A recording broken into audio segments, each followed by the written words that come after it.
नमस्कार, स्वागत आपका। मैं संतोष कुमार पाठ। इस वक्त हमारे साथ हैं हिंदी विकास मंच के अध्यक्ष हैं डॉक्टर राजीव नयन सर हैं। इनसे हम जानेंगे कि अग्निपथ जो योजना है उसका देश में विरोध हो रहा है, आखिरकार क्या है ये अग्निपथ, बताइए सर। ये भारत सरकार इस पर एक अरसे से काम कर रही थी और एकाएक इसको लॉन्च किया गया और इसके नियम और शर्तों के अनुसार जो 17 से 21 साल के युवक हैं या अब इसको परिमार्जित करके 21 से 25 भी किया गया है, इन युवकों को कठिन परिश्रम, मेहनत और सेना के जो मापदंड हैं उसको पूरा करने के बाद 4 साल तक सेना में नौकरी दी जाएगी। सिर्फ 4 साल तक? सिर्फ 4 साल तक। लेकिन अन्य नौकरियाँ तो 30 साल तक। हाँ, तो यही सरकार ने एक युवाओं को चाह कि हम एक काम करने का मौका दें और उसमें 4 साल में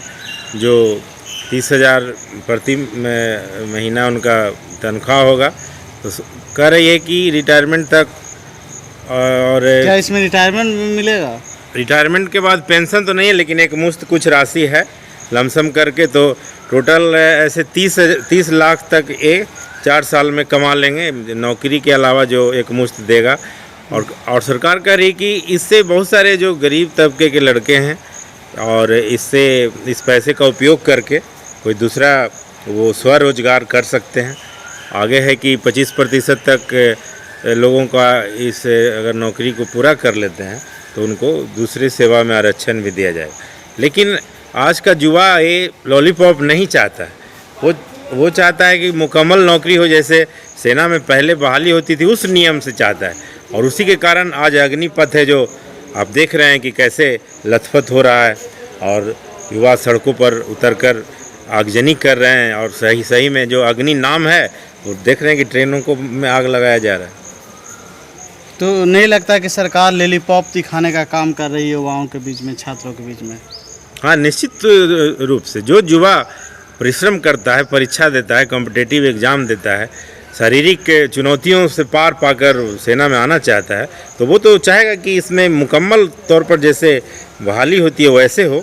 और ये कोई 4 साल करके अगर हटा दिया जाएगा तो आपका जो मेहनत है, जो सेना के लायक आप कर चुके हैं, बहुत सारी आपको जानकारी मिल जाएगी सेना में क्या हो रहा है। आप खुफिया आप बाद में देश के खिलाफ भी हो सकते हैं, शत्रु देश को भी मदद कर सकते हैं खुफिया जानकारी इकट्ठा करके। तो ये कहीं से भी मौजूद नहीं लगता है, समीचीन नहीं लगता है। अग्निपथ का विरोध पूरे देश में हो रहा है। कई जगह ट्रेन जलाई जा रही है, कहीं सड़कों पर ट्रक जलाई जा रही है। ये देश हित के लिए कितना घाटा हो रहा है सरकार को? ये निश्चित तौर से सार्वजनिक संपत्ति का नुकसान अगर युवा लोग कर रहे हैं, ऐसा उनको नहीं करनी चाहिए। प्रजातंत्र में अपनी बात रखने के दूसरे भी माध्यम हैं। तो सार्वजनिक संपत्ति अगर आप नुकसान करते हैं तो कहीं ना कहीं सरकार आम जनता पर, गरीब जनता पर ही उसको टैक्स लगाकर पूरा करेगी। और हम आपके चैनल के माध्यम से अपील करेंगे कि युवा कम से कम सार्वजनिक संपत्ति को, रेलवे को, वाहनों को आगजनी का शिकार मत करें। नालंदा में हम लोग हैं, इस्लामपुर में भी इस तरह का किया गया है कि ट्रेन में आग लगा दी गई है।